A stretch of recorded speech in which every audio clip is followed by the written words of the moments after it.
Choose your hero. Somnus, also known as, probably by a lot of people as Maybe, that was his previous name. Yep.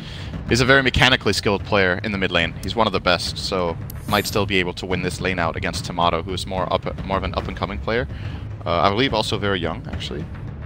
Unless I'm wrong, Tomato's 17? 16, 17? He's only 17. Something like that. I think I was told yesterday, and I had no idea, so...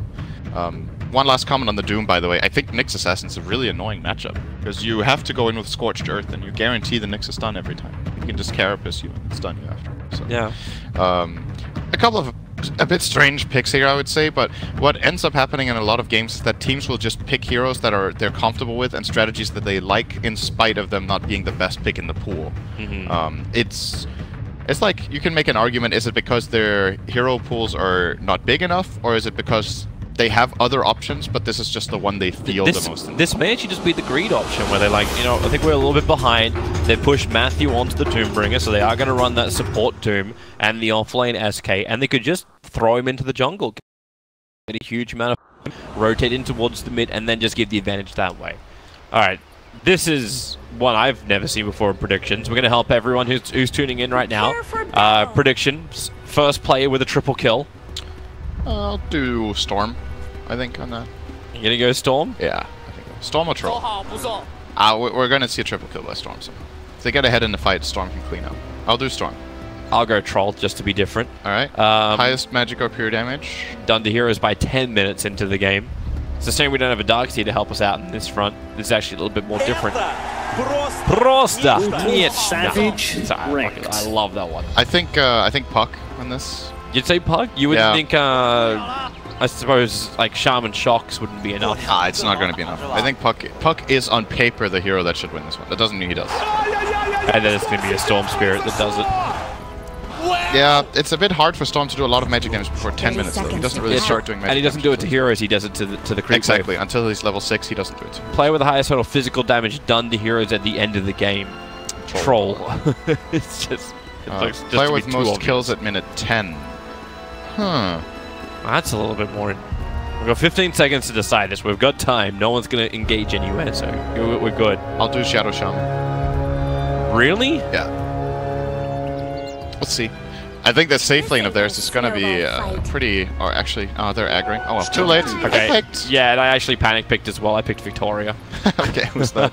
I'm like scrolling down, just like, I'm thinking about the map. It's the Nyx Assassin. Alright, well that's... I think that one is less likely. So the reason I wanted to pick Shaman is that I think this game is going to be fairly quiet the first 10 minutes, and then I was like, which lane is going to kill? And I think it's going to be the Shaman Troll lane that will kill, and then the other shock will be the finishing move. So that was my logic behind it. We'll see if that ends up happening. So. Well, we are currently replaying the story of every sad intel hero in the mid, where Nyx Assassin comes in, mana burns, and then the lane is just very, very sad. But full lane switch up, Troll's up on top, Manx taking a while to get down to the bottom where Benjaz is fighting, and Acel has already rotated himself up to the top lane, so King Tekka and Acel will work together as the SK and the Rubik on the top against Troll and Shaman. I like how Infamous has set their laning up here. I think it's very important that the Sand King gets to play a matchup like this, where he has help, or that he is at least in the safe lane. Because wow, Vada, you committed to that? He's going to actually get hit down. One more attack from Victoria will do the work, and he actually takes first blood in the mid lane. He came in for the range creep. He orbed to get the range creep while taking damage from Victoria, who'd already mana burned him. But it was the fact he orbed to farm and now has this double wave pushing underneath his tower. At least he makes it back in time to get the experience, but yeah, that's so annoying.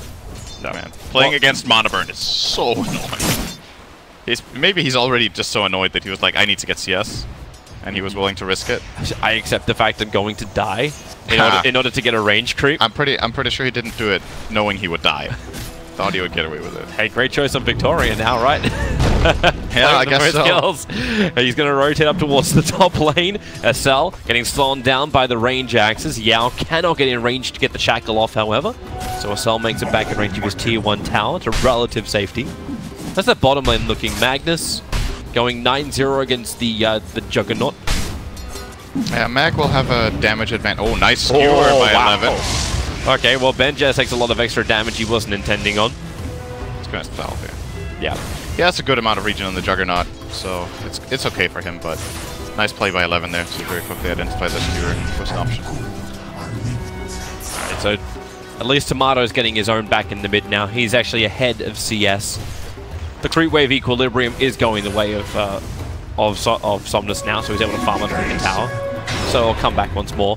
But Tomato wants to be able to fight. Like, he's buying a salve. It's taking him forever to get to his bottle. And Victoria just removed most of his life and mana. Nyx being Nyx. Yes. Very, very, very annoying for the puck right now. Now he's going to see the Doom. Doom is not going to see him, though. Wonder if he can use this information for anything. He might just leech. Yep, he's going to leech half that experience. Very nice for him.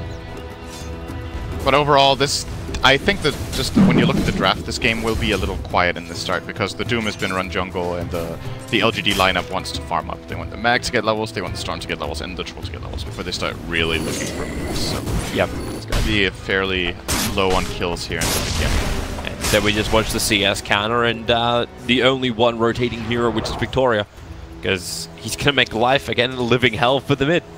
Walks in. I suppose Doom can see him, hits him with an Infernal Blade. It's a level 2 Nyx only, and Storm Spirit puts down the Remnants to try and create a little... Okay, that's actually just a farm. I thought he might do it a little bit aggressively just to keep Infamous out. The one in the river does that.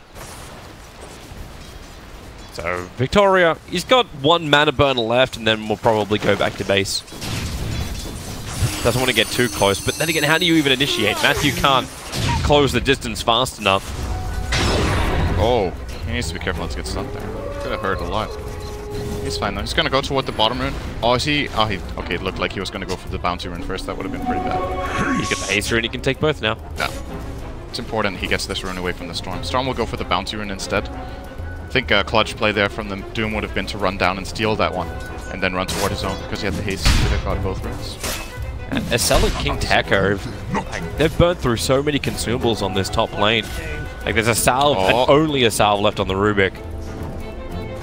You thought they're going to play around mid? Yeah, Matthew was getting body blocked by the Nyx a bit, and then Nyx turned to try to stun him, and then he ran so fast they didn't even reach anyway. That's haste rune for you. But yeah, the lanes are going very well for LGD here. They're actually... There's Matthew's rotation, turns on Scorched Earth, goes for the Clamp plus Infernal Blaze, Storm Spirit slowed down, and maybe... Actually, the Remnant's done too much damage, allowing him to get back, and now Shackles him in, and Victoria! Panic pick for the victory! He's actually able to get his secondary kill onto Matthew, hiding in the trees. Orb flies down from Tomato, dropping him low. King Tekka really wants this under the tower. Is able to find the kill. So Victoria will give up his life. King Tekka once more. Mango being consumed so he can go onto the Storm Spirit. The Orb's under damage. Matthew charging in further, but they've already got another kill onto King Tekka. Somnus, a little bit more damage, doesn't have enough. Victoria comes in with the mana burn, looking for his third kill of the game so far. Tomato. Oh no! He actually missed path, turned around a little bit. Yao gets his hit Let's in go, with Yao. the shock. Yao will take the kill. Alright, he needs another one though. And now it's 4-2 as Infamous. You know, the second you say you just say it's going to be a slow game again, Cinderin, just so we can have a couple more kills. Yeah, that was very unexpected, this Carnage in the lane. Overall, it ends up favoring LGD slightly. 11, Somnus now jumping on the bottom lane, chasing after Matthew. 11 taking way too much damage from Benjaz's Blade Fury, but he gets up into the tree line. Matthew underneath the tower takes too much himself, and Benjaz is on the run. One shockwave from 11, he's holding it, allowing Somnus to get the double kill and take the glory from Victoria. Yeah, nice rotation there from Somnus, very quickly identifying that there's help needed bottom. Magnus is a fairly tanky here. Oh, King maybe not this Tekka. tanky. That's a good stun. Skewer. It's going to pull him underneath the tower. I think Storm might think about jumping this. He just picked up a regeneration rune, so he can go underneath the tower and drag King Tekka back in if he wants to. He did go for that. Actually, he doesn't have the early point up in Vortex. Getting Burrow Strike there, that's not going to help. Shackle able to reach that range. Yep, that's the accurate range. All right, now Storm is leading, so we were both losing. Who did you have? I had Shaman. I really didn't think there was going to be this much movement minute 6 from the Storm Spirit, but he's been all over the place already. So it's been in every kill they have. It's been a reaction though to Infamous. Like, Infamous have just been trying to like get in their faces on every part of this map. Yeah. LGD are just a bit faster and a bit better at combining their spells and being the right heroes in there at the right times. I think a big part of why the flow of the game is the way it is just that Nyx has been annoying in mid from the beginning. This mana burn has made Puck suffer quite a lot and given Storm a very good game. And Infamous's counterplay was reliant on Doom getting a good creep and getting a level or two, and that just takes time. And they had to wait for that for a while. Amy? Yeah, he's getting annoyed. Matthew's staying in range to leech experience, and he's trying to push him out twice. Took the Magnus to move over to get him to leave. Cal Victoria's just trying to counter Tomato a little bit. Just walk him. Take the orb by triggering Carapace. Very easy setup for Nyx Assassin to do that against Tomato. It breaks raindrops with it. It's kind of nice. Oh yeah. It's a pretty cheap raindrop break. 40 mana to just take a raindrop off every time. The rune's on bottom, so Somnus not so lucky. It's gonna be a double damage rune. Tomato, he's a lucky man, going down for it. His net worth looking pretty damn good, 3.1k. He's still 600 behind the Storm Spirit. That's obviously going to happen when Storm Spirit gets kills later into this early game. Yeah, given how the lanes went though, this is looking pretty good for Tomato overall. This could have gone way worse after the start he had with the First Blood and the Nyx being annoying, as we talked about already, but the question I have for Infamous is, when does their lineup really come together? Because I think right now LGD has the Storm and Nyx can keep finding kills together when Nyx gets this fast level 6 that he's cruising toward. They already have 6 on the Shaman, and they can just farm faster because they have this empower buff up for the troll. Oh, King Tech is in trouble. Yeah, he's dead. This is LG smoke gank down to bottom lane. You got Matthew causing a couple of problems, and King Tekker, well, maybe not dead. Burrow strikes up, TP support's coming in. He will make it back at range of his shrine in time. A little bit further down, Matthew trying to tank through everything Storm Spirit and Yao is throwing at him, which was quite a lot to tank. 2 points up in Scorched Earth, plus having the raindrops. But it wasn't enough at the end of the day. But you did bring 4 heroes from LGD to the bottom lane. The only one who didn't move was 11, giving more space for Tomato. You've still got Benjaz just free farming up on top, and it seems a big secret to Infamous's, or not that secret, just the way they seem to win is when Benjaz gets a lot of farm on the core. They run in and then he just has success in the fights. Just pure to the fact he got, just because of the space on top lane. Yeah, he's not really pulling ahead though, that's the problem. There's multiple cores on the opposite side that are doing just as well or better than him. Yeah.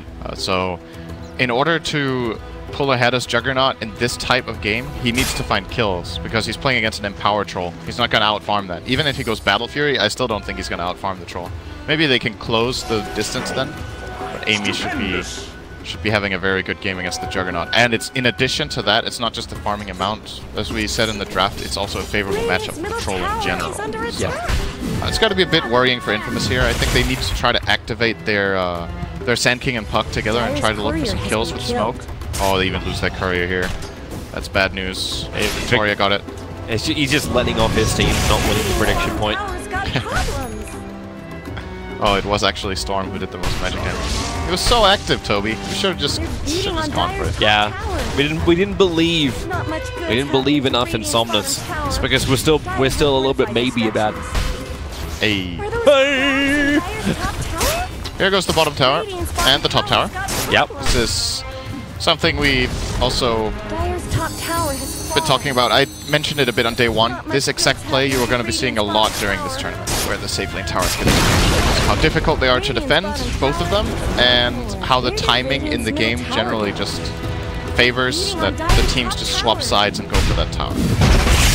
It also makes a lot of sense when you run a hero like a Shadow Shaman, looking for that easy push with the Mass Serpent Wars to start with. Now, Tomato trying to actually have a crack at Amy, and the reason why is because you got a smoke maneuver from the rest of Infamous. They're rotating up, Sentry Ward's down, but Victoria, he breaks the smoke. They don't have the detection to trigger at the moment as Victoria looks into the back line, sees everyone coming in LGD. They have a choice. And their choice is actually to TP out the Troll Warlord. They're not going to fight. Nope. 5-man smoke fails, they get a lot of information, and they can just cross over to the opposite side of the map. I think it's a good choice to avoid this fight, just because of the Magnus hasn't skilled him his ulti yet. He's playing without RP on level 10. Just taking the farming route here with Spell Amp, and looking to just get big, whereas Infamous, with these kind of moves being unsuccessful, they're losing a lot of time, and that just means once again, that LGD's farming pattern will just be more effective. You can keep... This is the type of graph that is very telling of the game. Like, when the graph is going like this, 12 minutes in, one team's draft or playstyle is just, like, really outplaying the other one. Yeah. And in this game, I feel like it's a bit of both. It's when Infamous feels like they're close, but really, they're losing control. Yeah. Victoria's on a hunt once more. You'll find King Tekka just farming up some Alpha Wolves. Storm Spirit's nearby. At the same time, if Victoria goes on this, it's not going to work. The smoke instantly breaks. This Nyx Assassin, that's twice now has happened. They put down the sentry ward, and Victoria doesn't know he just did what he did. He never actually saw the smoke effect. Oh, and now it's going to stop TP as... Oh, close. Looks like he did get the TP to top. And that's another failed move, so... Yeah. So LGD just pushed almost a full tier 2 top here. It's down very low, and other heroes are also pushing in bottom. They're kind of just kiting Infamous around the map while out farming them. But there's that issue of the Nyx Assassin. A reason why, like, you start to ponder the question, why is Nyx Assassin not banned in the first phase every time? Like, in almost every game that I've watched so far on the group stage, it's been Nyx Assassin causing problems. Be it through, like, stopping smoke ganks, finding extra vision, being the team that has the better information when they go for initiation. It's been a really powerful hero so far. Yeah. I think it's gonna get even more love later on as well. But I think it's gonna get more hatred later on. You can't ban everything. You gotta let something through. That is true. There's multiple other heroes that you also really don't want to give away if they're feeling confident. Matthew, he can do... He's acting like... I don't know if he's trying to act like he doesn't see what's here, but okay, yeah. Nice doesn't need to do. Waits it up, and Vendetta was stolen the Rubik. So now he can be their ward. Ooh, that's actually a really nice steal. If they can get close enough to catch somebody out. Looking at a 5k lead right now for LGD. Almost 6. Just once again keeping the farm up. So this is what's funny to me, right? Like, now the game is playing out like I thought it would in the first 10 minutes. Now there's just like this farming pattern and slow play, which is just very characteristic for this type of lineup. They just wanted to have a little bit of a brawl in the beginning on top of that. But now it's slowing down, and that is clearly favoring LGD. And Infamous, once again, will have to find some sort of opening. They just wasted 2 smokes, though, and that's really expensive. And that's also the reason this Vendetta steal is so powerful right now, because they need to compensate for their lack of smokes to try to get information. Rubik will find the Storm. But Storm Spirit, he doesn't want to stick around. He doesn't see anybody. They have the Observe Wards down. Benjaz is TPing off the bottom lane, so no one's farming mid or pushing mid. You've got King Tekka as well as Tomato showing himself up on top. So LGD are reading the fact that Infamous are ready to pressure in from the north. And here we go for trade-off again. Tier 1 for Tier 1 tower. This trade is a lot less common, but it will obviously happen from time to time. These towers are way easier for the defensive team to protect and deal with, but if the rotations are this way, you can't defend now. You have 5 heroes on either side, more or less. And if you start TPing up heroes, it becomes apparent. Yep. And if they all want to TP in close to the tower, then there's so much delay on the TPs that you're outnumbered. That's why now, like, if LGD keep pushing, you can come in from behind. You can use the shrines. 11's baiting him to come in with the RP, but then you got a Vendetta Rubik. He can move in closer. There's no sentry ward down just yet. Shadow Shaman is holding on to one of them, but Rubik needs some good control, some good vision, and he's giving all of it. He's getting so much information right now. It's actually not bad for Tomato. Farmed up the Mass Serpent wards and is now able to afford up his Veil of Discord. Yep. Veil and Blinks minus 16. It's pretty decent timing. Do you think you have enough for Cell? Not on his own. And Storm Spirit. He's still got the Arcane Rune. They could snipe the Shaman here if Puck could connect with a Blink. Like 2 Vendetta heroes running past each other's ships in the night. Tower has looked better. And nothing happens. There's just too much information available to both sides. They can do with it as they will. And LGD aren't under any kind of pressure, right? Like they don't have to fight. It's Infamous that have to force the issue. Yep. And they're getting information, but they're not finding the opening they want. Like, the only thing they found was the Storm Spirit, who they know they can't kill off before he gets away unless Doom is able to close the distance. But there's too much vision on the Doom. I think King Tekka could be in trouble here at bottom lane. They do have 2 heroes here. I think this duo can kill him when they have Vendetta ready. He might be getting out in time. He's getting out in time. Because he's still got Sandstorm as well as Blink. Well, Shaman had a sentry. They could have definitely killed him there. If Nyx had ulti, he would be dead. But he did not have it. So they couldn't connect. Infamous are bringing numbers down. They're invading the Radiant jungle once more. Gotta try and find their target. Gotta be careful, however. Magnus does have Blink RP available. So Victoria is now again getting the information. Sees a lot. That Observe Ward also scattered the Juggernaut moving down south. So LGD, they'll have to choose soon. Do they want to lose their tier 2 tower? I think they will try to defend after taking the mid tier 1, actually. Well, they fortified it by a little bit of extra time. Tier 1 tower does go down the mid. Damn, he's so quick at doing that. Hey, where's your TP? Oh, they're going Roche. They're just going to go Roche instead. Okay, so a tier 1 for a tier 2 plus Roshan for LGD. Yeah, good trade for them if they manage to pull this off. And the courier is scatting Nyx Assassin. Full stall. Well, Benjaz will be able to finish off the tower. Somnus just jumping forward. Confidence. Maybe making Infamous believe they're going for a fight which will take attention away from other objectives like Roshan, which Troll Warlord will take now. Wait, are they? Yeah, they saw Nyx. Dust. He's hasted as well. Yeah, you can't control it. Tomato does have his Blink as well, so a Blink into Dream Coil. They can lock him down. If Victoria decides to get a little bit cute, which he did beautifully. He actually spiked Carapist, so the Caustic Finale would trigger. I believe that's actually what he just did then. Yep. Sounds likely. So Nyx is a pretty good hero against Sanking, because the way Sanking plays fights is a lot about weaving in and out and has these abilities that all deal damage. So if you Carapace at the right time, you can mess with him quite a lot. It could have also just been a Sandstorm there. He could have Carapaced the Sandstorm. He could have Carapaced the Burrow Strike if he predicts that's coming in. And even when Sand King Epicenter's in, if you're Carapaced, he will not be able to really land his stun instantly. So, Nyx is just good against a lot of heroes. Well, fight's coming on top lane. Where's that vision from the Radiant? It's not in deep enough yet. They just leave one defensive ward, but eyes are on the Doom.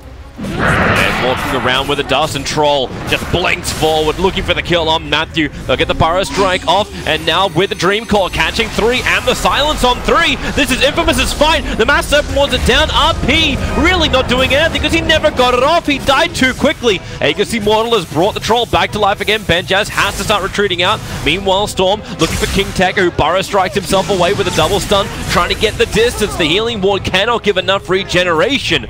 But Infamous with a 2-2 trade-off. Now Serpent Wards are away from the tower. And Aegis is burned, as you said. Infamous would have won this fight really hard if Juggernaut had mana enough for his ultimate. He did. There was no Omnislash in that fight even. He would have got a secondary kill on the Troll, perhaps. That moment you need to mango. I'm not sure why his mana was so low, though. He used Spin and Healing Ward. I guess he used Spin, Healing Ward, and TP. And then maybe his Manta. Then he doesn't have the mana anymore. That's a problem that Juggernaut has to deal with in his itemization. You generally see Juggers go for this build where you have Ring of Aquila into Manta style, but some Juggers do a drum on the way to solve this problem. Not in Benjaz's build though. He's going to go for the Diffusal, which will also help a bit on the mana front. And now he's flying out of Clarity. That's a bit too late. Better late than never. He needs to stay full mana all the time in case a fight breaks out, else the LGD side will be able to abuse the fact that Omnislash is not present.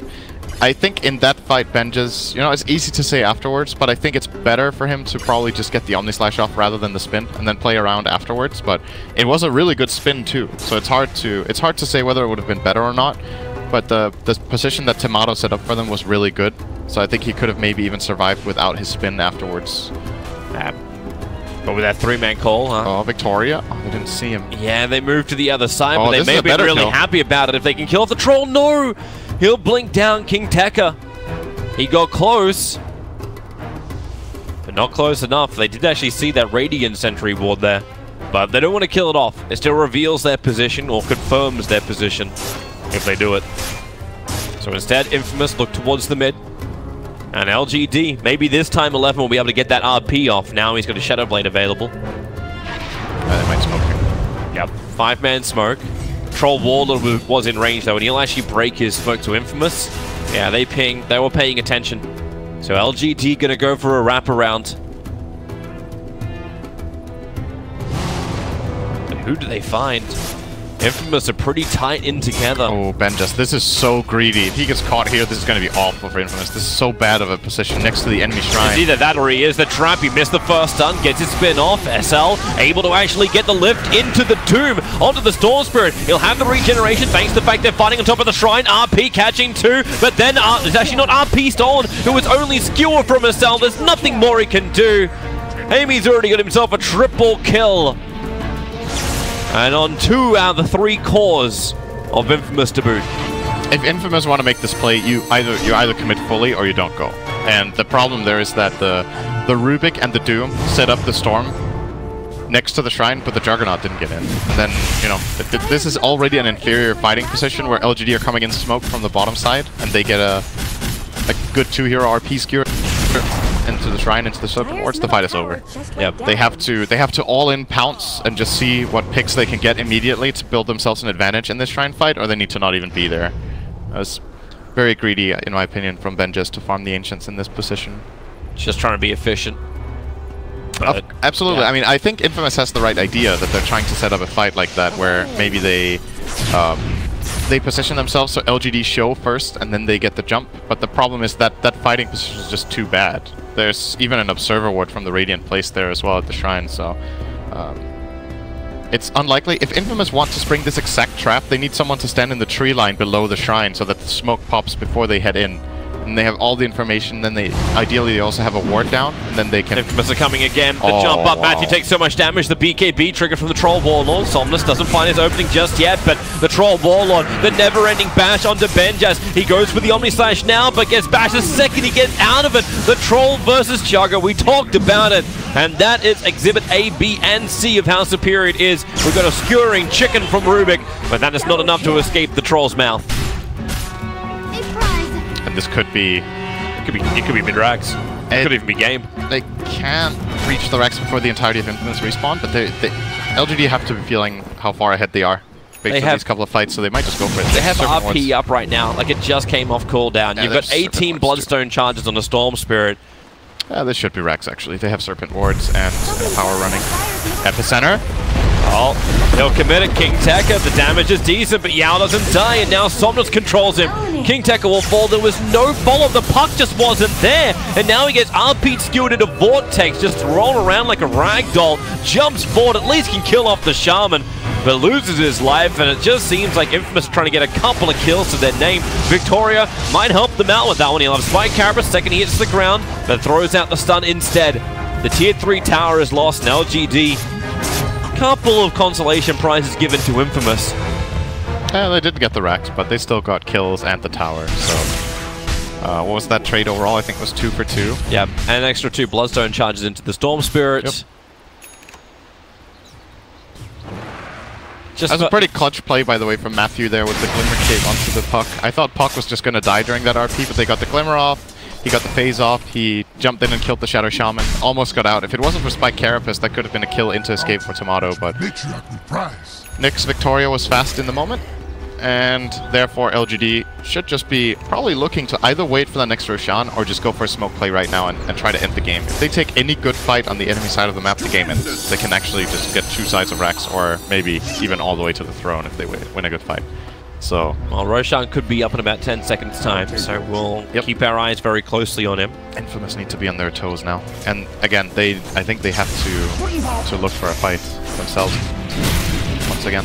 It's not easy though. They're looking for one. It's the Troll Warlord. Oh no! He used the wrong target, so they'll Dream Coil onto the Troll Warlord. Matthew's trying to get in range, and now the Troll, they turn around on the Doombringer. There goes your Omni Slash, but Benjas, the damage is minimal until now. He does the spin onto Yao. The hit Amy right on the money. Benjas will fall. Tomato goes on the run, but the Orchid is also there from the Storm Spirit. A silenced up Puck can't go anywhere, and GG is called. Infamous understand this game is definitely over.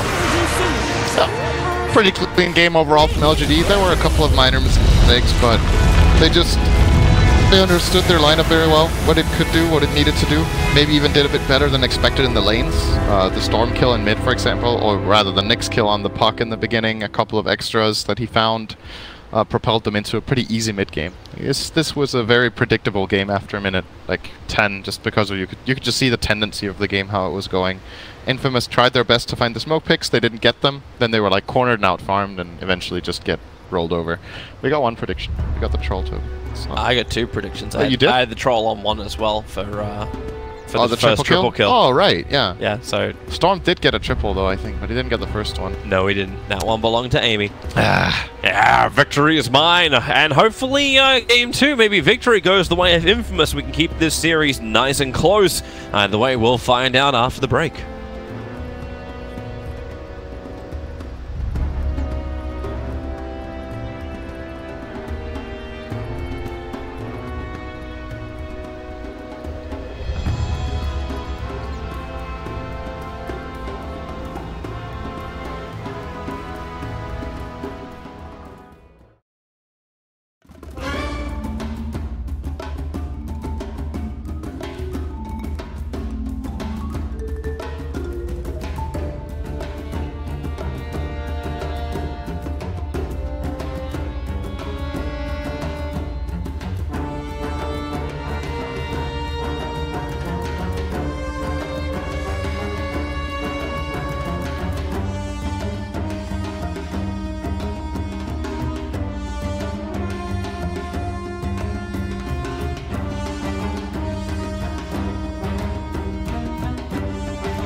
Isn't going to last long.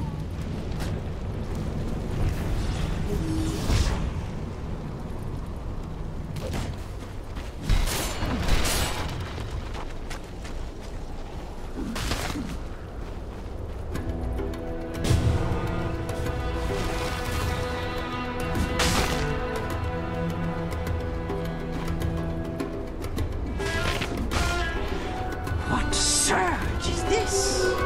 They have rooms like this.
strikes me.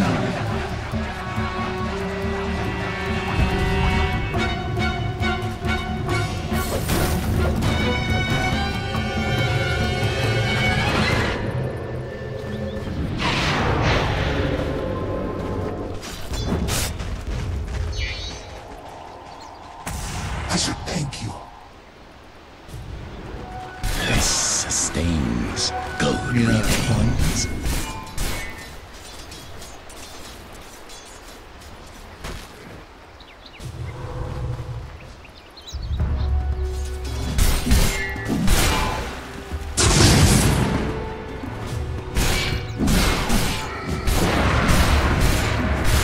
Trickster's rune of illusion.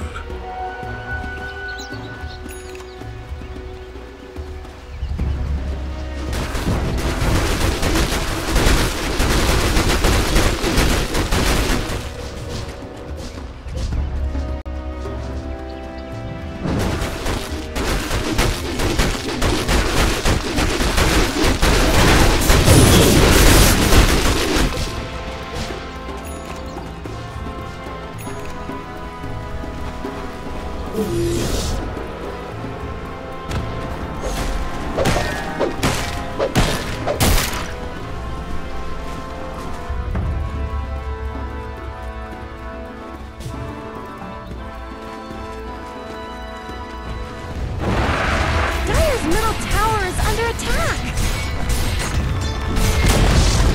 Dire's middle tower has fallen.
Finds Argent, Argent doesn't even get the chance to remnant out.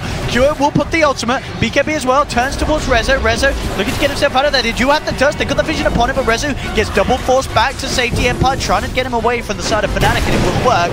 FN now turning towards DJ with the boundless strikes there. Fnatic have managed to pop the Aegis.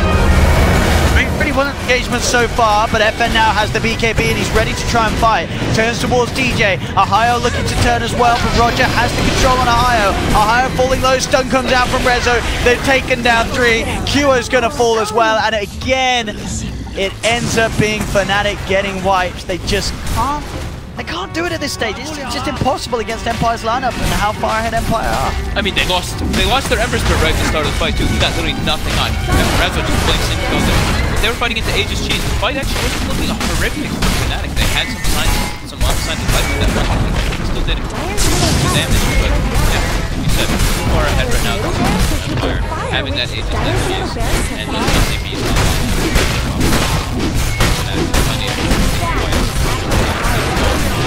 GG's.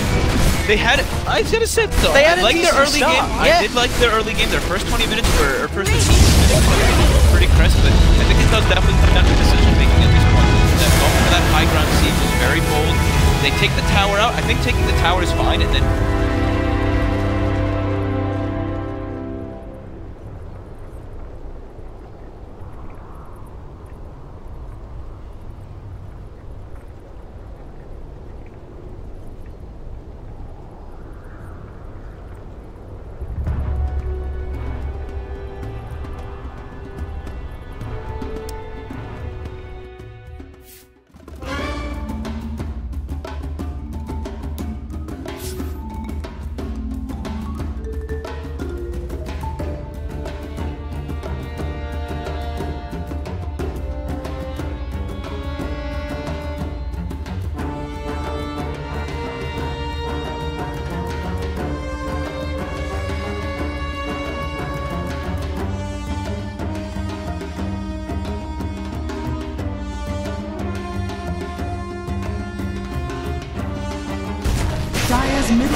is under attack.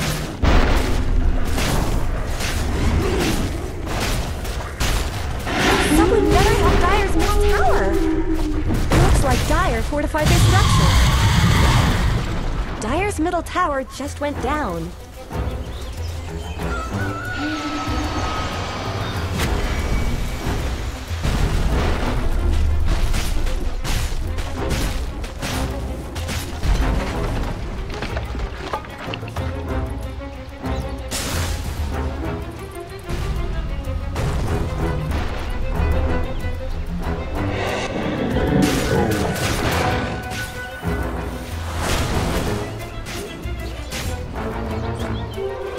Invisibility.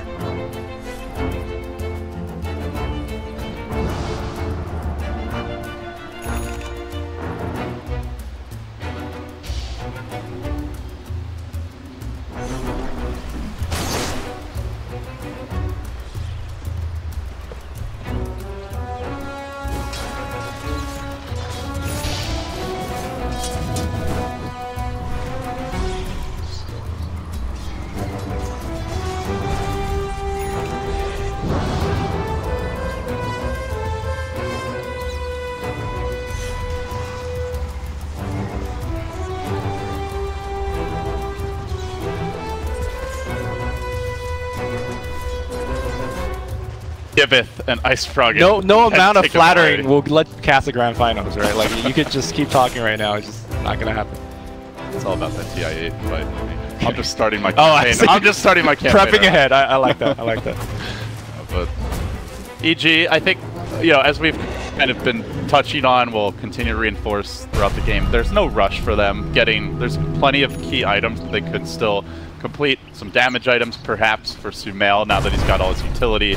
Zai, obviously, something like an Ags or Lotus Orb would be wonderful. Universe can get that Refresher or Linked Sphere. Crit, a BKB, and 4-stat eventually would be wonderful in the Bat Rider. Arteezy, at some point you probably replace that Necro Book, still room for the Abyssal. There's lots of big items they can pick up, and they're in no hurry.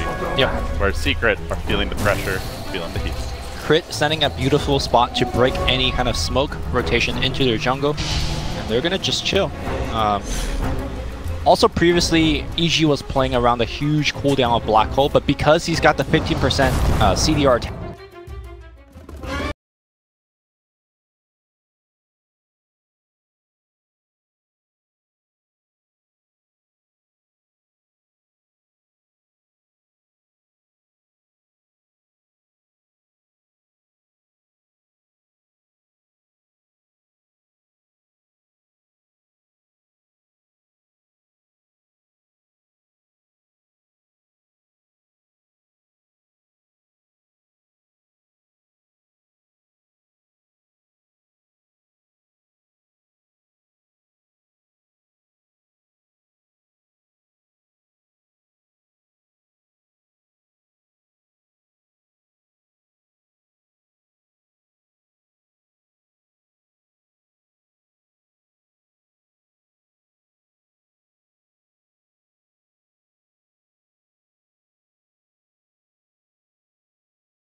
and then they get smaller as they go outward. But the I feel like the depth is a bit deceiving when you look at it. It doesn't really look completely in depth, so that makes heroes look really small instead of far away. But this is just so badass. It's the fact like he's not even just like sitting on the ground or like doing something with it. Like it's just this glider. Yep. That's all he is like right now. Glider Jakiro. Yeah, why don't the wings flap a little bit? They just had that like the one little animation, but the rest of it he's just like. Oh, there we go. Okay, now they flapped a bit. Yeah, they'll flap for half a second and then 5 just seconds remaining. glide. I feel like hovering like this would be really exhausting. Well, he would actually have to be moving. He's not moving. He's hovering in place. He's hovering while flying. But then again, Puck is also levitating. So he has wings flapping. His wings are flapping. True. That's something else. Jakiro does not skip leg day. That's for sure. Just doesn't skip wing day. Wing day. Wing day, not leg day. Look at his legs. Like he skipped leg day every day. What you don't understand is underneath what looks to be like claws and talons, they're actually just like big rubber gloves on his feet, and there's just like these tiny little hands underneath because he never uses them. I mean, it kind of does look like gloves, right? Yeah, they actually do look like gloves. Get on it, Valve. Okay, this guy's ready to have like a dishwashing session. Gotta clean up. So let's catch up. We got a coddle. This is LGD's response to the infamous information that they give them is that, okay, we want to try to push the towers with the Jakiro, and then LGD are like, we want to defend our towers because we want to farm. So they get the Keeper of the Light. It's a pretty good hero against the Jakiro style push, where you set Jakiro in with Liquid Fire, and maybe you have another hero hitting it simultaneously, and then Coddle can try to defend it with Illuminate. And Infamous grab their Puck again. So I think Infamous will need more push than just the Jakiro. I don't think that's going to cut it against this if they want to play them. LGD are going to make this game go nicely split with the Ember Spirit. Able to jump everywhere across the map, still be there for good team fights. But I agree with you, Infamous need to have a really strong pusher. Someone that's going to be able to function with the 5-on-5 lineup. They banned at the PL. I don't know if that gives us some kind of insight into their last pickup. Like, what one position does PL normally cause trouble for? Oh, there's multiple heroes that PL can be annoying for. I'm actually not really sure what the idea is here. 10 seconds remaining. Infamous might want Drow. PL is good against Drow, and Drow is good with Puck and the Jakiro, and then they have more push, and they can try to 5-man. I think it's still going to be a difficult game to play, but it is an approach that could take this game if they manage to organize their pushes very well. Razor band down by LGD. It's the most likely for me, actually. It's also a hero that uses Chronosphere fairly well when it's farmed. Drow can get a lot of hits off and get kills. 5 seconds remaining. Just conceptually, if they go for Drow, I think I like their draft more this game. They're going to get PA instead, though. Okay, safeguarding themselves. Draw is not happening. It could still happen. But at the same time, this is nice for Infamous. Like, you don't have that much harassment if they decide to have like some aggressive style lane, leaving the Void up on the top to go one-on-one with the Magnus. Then the Jakiro boss one can be on bottom lane instead of the Tuskar roaming around. 5 seconds remaining. This kind of stuff is possible, and it's very easy to harass with a Jakiro. Yeah, they could just play the Void carry, of course, and get an offlaner, or get another mid hero and put Puck off lane there. Even Void and Jakiro together, dual offlane is fine too. Like, whatever they want to do. It's fine. There's plenty of options here for Infamous to move their heroes around as they please. I think the thing that is more or less locked is that you want the Tusk on support. You could even put Jakiro mid. We haven't seen that for a while, but it is a possibility. Who's the best hero against a PA? If you could have anyone, who's the best hero against the PA? Good question. Because the Ember, I think they're able to deal with what they have. Yeah, the heroes are okay against Ember. But they need a controller against the PA. They don't have magical burst damage. It's always hard to answer those kind of questions without looking at the hero roster. I'm gonna just hit the button. Quickly have a look. You can still watch the draft of my screen. You're fine. Yeah. Is this when you get your Zeus? So generally, I think what PA struggles against is heroes that have really high spell burst in the beginning, but that also can transition into dealing physical damage later with MKB or Silver Edge. There are a couple of like hybrid heroes of that style. A farmed Shadow Fiend can be pretty difficult to deal with. He has the raises early on and he wants to go Silver Edge. That is a good pick against PA, that type of hero. He's available, not banned out. Yep. And we get a Death Prophet. DP is actually not bad either. She has some magic damage early on with her Crypt Swarm, and the ghosts can't be evaded. So I like that pick here. I think it's also a good lane matchup against Ember. So, and it's good synergy with the Chrono. I think this was a really nice pick actually from Infamous. It also gives them the pushing that we wanted from them. Everything. So, looking at this, that might have been the perfect choice for this particular game. I'm very excited for this pick from Infamous. I think that shows a very good understanding of what they need to do. Did you ever watch the Neverending Story? No. The movie Neverending Story? That's a shame. For everyone who's listening in right now, does Keeper of the Light's horse not look like Neverending Story? I don't know, he has horse, 2 horses on my screen. but with wings. It looks like an abomination. That keeps happening to you, but the Jakira looks amazing. I think it's because when you tab out to look at heroes or whatever, it reloads it. Yeah, and then gives you multiples. Oh, now I only have 1. Oh. When you tab out again 5 and back seconds in, or remaining. not tab, but just go to the menu. PA looks so cheeky with that mask on. Like, she gives this grin when she does her taunt. I'm just like, my swords are bigger. I love that Arcana though. I think it's really nice. Yeah, that does actually look sick. But she doesn't just have the base Arcana. There's more with that. There's more. But what I really like about the Arcana that PA has is that it's very, in a way, it's very clean. Is the best way I can explain it. Like there's really cool animations. But it's not over the top. You know, for my taste, I just think it's just the things it edits in the game and the way the hero works and the way the audio goes and the sound you get when you crit. It's like it's just clean for me. I think it's just one of my favorite items in the game is the PA Arcana. It's very, very nice. All right, let's talk Dota. Yeah. Well, it's still Dota. Yeah. Let's talk competitive. Guys, will give us more time for this. So, team with the first Roshan kill. Infamous be focusing more on towers, so I kind of lean with the PA side, going for getting Roshan earlier. Both teams can take it. It's like strictly from a draft perspective, I would give it to Radiant, but I just think LGD are the better team, and they're gonna get it. That's the only reason.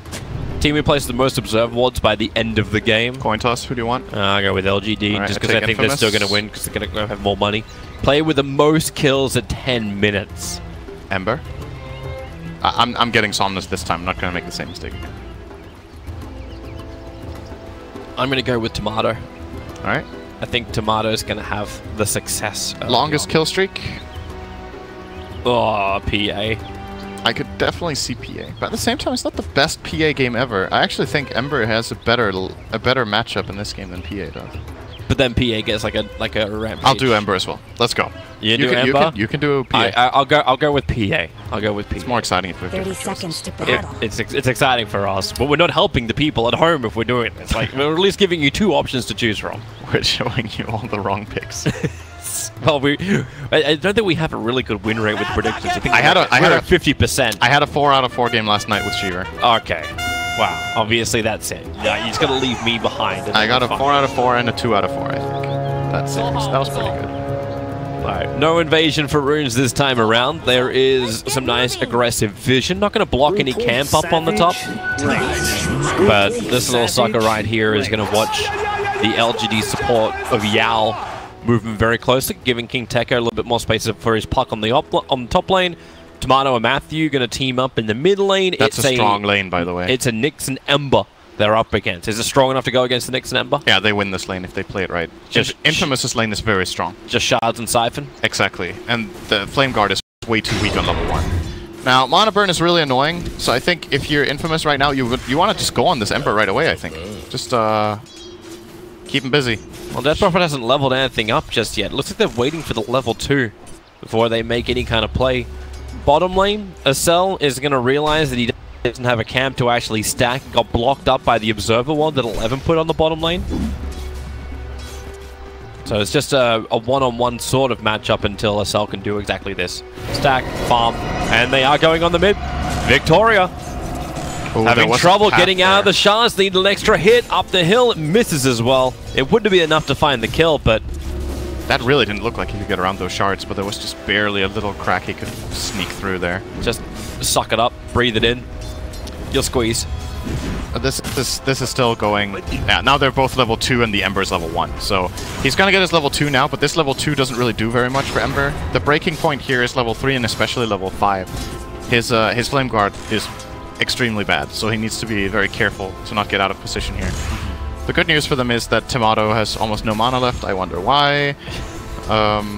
how are the other lanes going? So Puck top is getting what he can. King Tekka is on the side here. Skilled phase shift to avoid Illuminate. Gonna get his level 2 in the tree line, and 11 bottom is 2.5. And they did open that camp that Magnus blocked, so that will be available from level 2, from minute 2. Wait, what just happened to XL? What? Hmm? He was pulling, and then the creeps were just like, nope. And then he had to pull them back again. They just changed their minds. It was like, nah. I think I'd rather live a little bit shorter, just go to lane and die faster. But he was like, nope, you gotta come back here. Man, this middle lane, Somnus in trouble. The shards actually locked him in on the Radiant side of the river. The damage, Matthew, one more punch, and he'll find the kill. No, the Orb of Venom, he's dropped down to 16 HP. King Tekka's coming over, they'll cancel the salve. He'll get the Arcane Rune and get away, but yep, there's your snowball forward, and Matthew will spill first blood onto Somnus. Yeah, but she didn't pick Matthew. Alright, Estella kind of like committed almost the cardinal sin as well for Jakiro. Yeah, leveled Liquid Fire over going Dual Breath first level. That always feels a little bit odd. That's, you can make a case for both. If you're playing a hard 5 Jakiro, you don't really have the money to get the amount of sentry, or the amount of clarities that it requires to spam out Dual Breath. It's a very expensive ability. But I would say most of the time Dual Breath level 1 is indeed better. But the nice thing about the Liquid Fire is that it's free. So, yeah. But then you sit there with a full mana pool going, yeah, exactly. It's like, you know. Like if you're pushing a tower, most definitely understand it. Like, Liquid Fire is so good when you're going underneath the tower early on. So what he's doing right now, I don't think is worth it. Jakiro is one of the best supports at doing this. He can just farm the jungle camp like this, but he should be pulling. There's 2 open camps that they could just pull from, and right now they're basically just giving Magnus experience for no reason when they could deny him as much as possible. It seems they wait until they do the stack. Like, so Acel doesn't do, like, the pull into secondary pull. He preps the stack first, but that's when we saw 11 come over, skilled up in power, and then actually took some of the last hits. He comes over and contests the stack. Yeah. I still think overall it's better for Infamous that happens. King Tech is trying to do the same thing. Excel made a stack here, gets the rune. Mid lane. Oh, the shards didn't get him. They didn't lock him in. Mana burn will take a little bit off Tomato, but now this mana burn is not doing anywhere near as much as they needed to. You got stick charges as well as bottle charges to get him in mana range to get enough Spirit Siphons up to attack the Ember. And they can split the charges between himself as well as the Tuskar if they need to get Snowball and shards up. Yep. This lane is still very hard for Somnus. You can tell it's just a different type of game than the previous one. He's being doubled up on CS by Tomato this one. Yep. Such a good DP pick. I'm still very, very impressed with that choice. They took a lot of time to pick it as well. That's one of the big benefits of having so much time in the last phase. Is when you're last pick and you can get that like perfect pick in the end, it can have a really high impact on the game. This pick so far has proven to be a really great choice. Right, he's trying to keep his clarity up as long as possible. Puck. King Tech is able to get himself out of trouble on the top lane. Hey, I have mana burn. I was about to say, you know what I don't want to play in this game? I don't want to play DP because of that mana burn. It's just so annoying, but at the same time, he's doing really well, and it's a good lane apart from that. It's just, that's a nuisance, but they're playing around it the best they can. Somnus here could... Matthew's being very patient here. He's just waiting for a very long time for an opportunity in mid. As 11 somehow killed the Jakiro. Okay, I was not looking for that. Skewered and Shockwave. I only just caught the tail end of it. And that patience from Matthew maybe wore off a little bit too. Somnus was back at his tower and the shards were well off target. Unless they go in for round 2. And, well, that's exactly what they do. The Spirit Siphon holding him inside the shards. Tomato doesn't have enough mana for a Crypt Swarm. That would be it. It would be enough to get the kill, but it's just not there. Matthew has to back up and now burn the Shrine. So all 3 players from LGD will come back up to full health and mana. They forced a rotation from the Coddle, though, and forced the Shrine to be used. This is still a good play from Infamous. It's going to help for Tomato for the next fight, because he just picked up the Haste Rune as well. They're going to go use their own Shrine now. There should be a kill in mid soon. Ember is going to just now get level 5, but I still think they could kill him through that Flame Guard until he's 6. This Phantom Assassin's been having the best time of anyone, though. Like, he's sitting at 3k net worth up on the top, completely uncontested, hit his level 6. King Tech is getting as much as he can out of the lane, but there's only so much you can do against a PA. Yeah, this is... I mean, it's a pretty good lane for Puck in a one-on-one scenario, but just the impact of the Coddle in the beginning is enough to make Snowball! Wow, that's deep!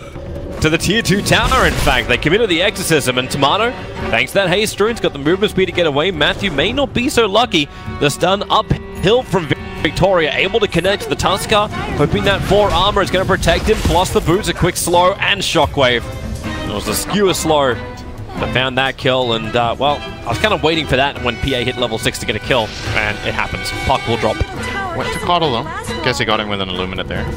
And Yao is being very efficient, by the way. That's one of the benefits of Coddle. If you compare the Coddle and the Jakiro, Coddle is a level and a half ahead. It's just getting a lot more out of the pulling and farming top than Jakiro is. They're coming again. Spirit Siphon. Somnus doesn't have a Spirit up. There goes the Shard. Starts the Spirit, and we'll be able to get away. They're going to need to skill Silence now to kill him. Yep. On the DP.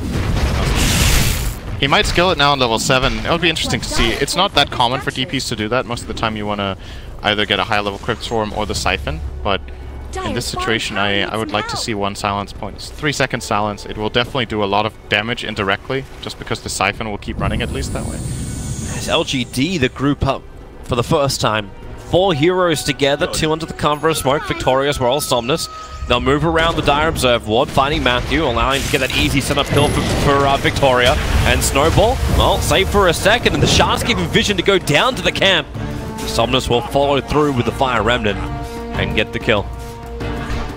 So 4 heroes rotated. They do find 1 kill. Somnus needs to get another kill in the next 1 minute and 35 seconds. That's a lot of pressure. Yeah, let's go. Why are you putting that time limit on him? Because at 10 the predictions end. Oh. And he's currently 1 kill behind Matthew. Oh my god, I got Tomato. Tomato needs to find a kill. He needs to find 2. Oh, that's problematic. Okay, feed time. Just all chat. Hey, would you mind just getting me fantasy points, please? That's all you got to do. And we haven't seen much of the Void just yet. It's been 9 minutes and he's kind of just been farming bottom similar to what the PA did. I wonder when they want to activate this Chronosphere, because their lineup is very, very good at playing around it. They need levels on the Jakiro before that's really going to work. Like, it's good with DP. There's, yeah, DP can function with it, but DP's kind of like comboing with the Tuskar at the moment, and it's too far to connect the two.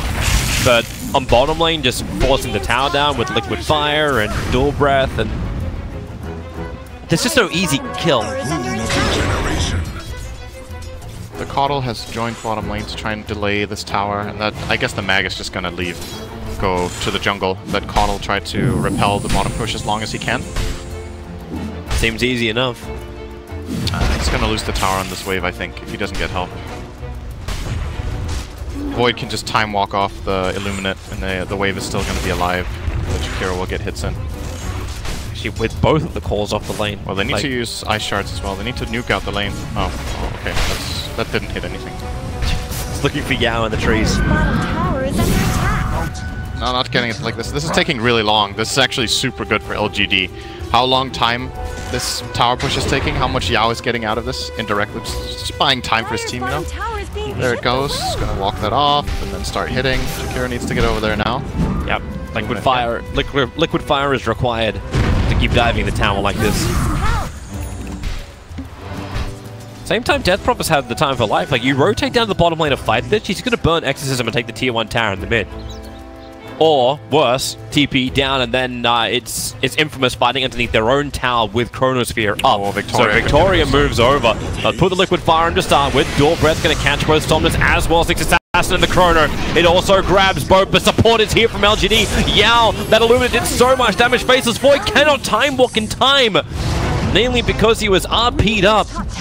So 2 heroes lost, Chrono burnt, and it's LGD who are the ones that get the 2 kills and the tier 1 tower on top lane in favor of Phantom Assassin. Yeah, they didn't have DP connected with that Chrono. That's the problem. Is she gonna kill Tomato? She jumps in, Mask of Madness is up, look at the crits, and the Illuminate from Yao will find the kill. And while all that's going on, a Selby gets picked off by Victoria as well as Somnus. LGD have just, they've put the foot down. They're ready to run. This is such a big minute for them. Pretty much just went from a fairly close game to very LGD-sided. with that sequence of events. The fight bottom, the kill top on the tower, and this kill on the DP mid, who is the one hero on the Radiant that was having the best game, is now being slowed down as well. Amy is, Empower, gonna be starting to farm up very nicely. He does so much damage so quickly too. The bottom tower is finally falling. I'm wondering even if Spirit Siphon is going to be strong enough to stop PA from killing everybody. You snowball to protect yourself from the stifling dagger, and there it is again. You'll have to flip him up, and the shards, it blocks out a little bit. KingTaker, do you want to commit the Dream Call for this? There is no real follow-up. Has to phase shift away from the shockwave. But then on another side, it's Tomato getting caught out by Somnus and Victoria. Acel, a dual breath, at least try and create a little bit of slow and burn damage, combining with the Crypt Swarm, but Somnus' Flame Guard protects him from most of this. Both teams are going to try. They want to look for a fight now with this Vendetta. Flame Guard is up in 15, they can just go again straight away. Try to look for a pick. This Void would be a very good kill for LGD. Just the other thing as well, the fact that Coddle, if he Chakra, the PA, you got double stifling daggers too. Strong. Like, that's so much burst damage, which you may not be expecting. And here they go. You actually do the Chakra instead onto the Ember Spirit, so it's the Searing Chains with low cooldown. The stun well off target from Victoria, but they blinding light him back, and she doesn't work with Somnus because his Spirit jumped forward, so Benjaz finds the space he wants to just time walk away. A bit of miscommunication and mistiming from LGD there. That's going to cost them a bit on their mid tower. They'll fight mid. In they jump. There's actually, the damage. Tomato, the RP! Skewers into the two of them. Tuskar was meant to be the aggressor. And it turns into a double kill for Amy. And this could also be the mid-tier one. They will push pretty fast. They have 2 empowered heroes.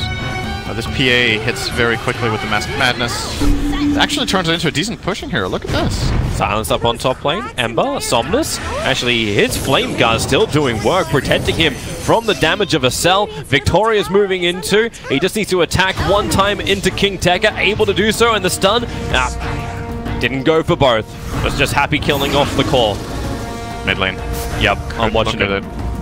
The hilarious thing is Yao, who's currently got the best kill streak at 3-0.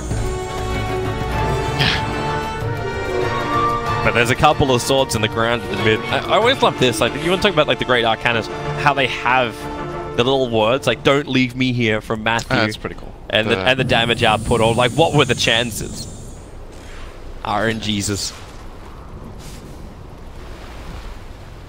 Alright, so Infamous are going to group up, and is this like they have to use their 5-man fight, right?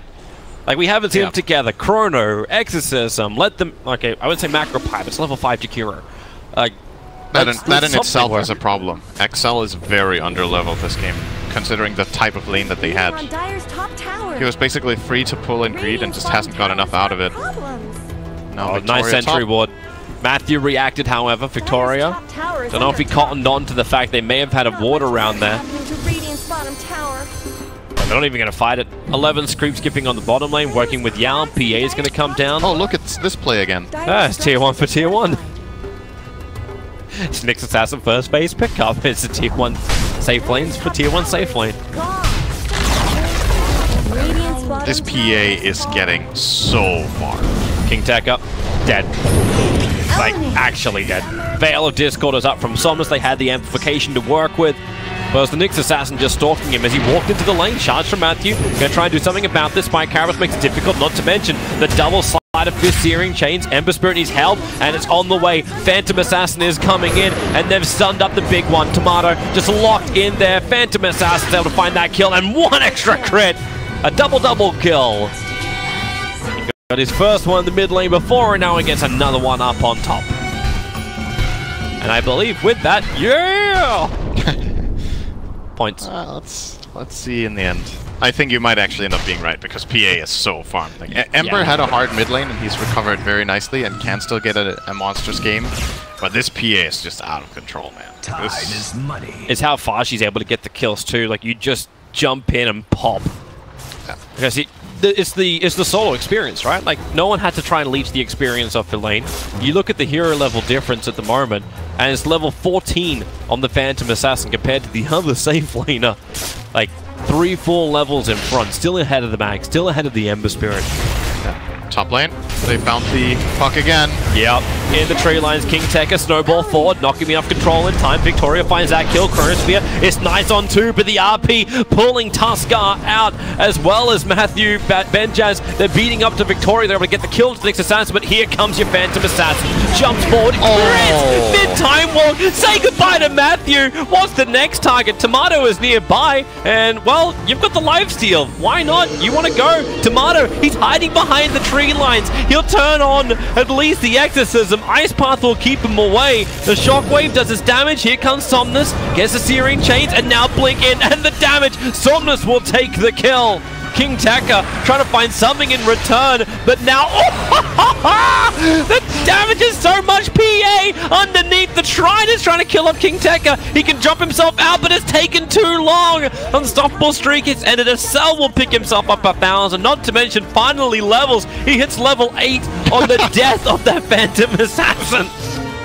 Yeah, how much experience did he get? So he got 1,400 experience. I don't blame Amy for that play. It's like, you know, you have Empower, you have Mask of Madness, you're super fat, you're so far ahead, you're just feeling the rush. You know, this hero is so momentum based and so fun to play when.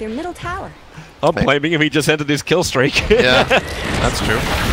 11 flopped, and Snowball will follow the skewered target. So Magnus having trouble running away. Victoria, the neighborhood, finds King Tekka, able to land the stun while 11 blinks out. He cannot escape the damage from the shards, however, but support, it's Yao bringing in Somnus, looking for the kill. The Spine Carapace already locked up Matthew. A nice quick jump away from King Tekka, but he's locked in. It was the Searing Chains that still held its effect. One quick Illuminate phase shifts it out, but really, he thought he dodged the wave, but gets clipped by the tail.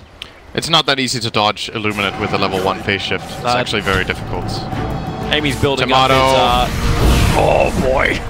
Time Dilation's going to be there. Ice Path, hold the PA in position, and he's just going to move to the easier target, which at this point, it kind of is everybody, but it's the one who cannot time walk off the damage. So he kills off the Chikiro. Tusker, Snowball, going to come back after Phantom Assassin. That's a Desolator, a Mask of Madness there. You know how much damage you do, and he knows. He just keeps pushing the envelope.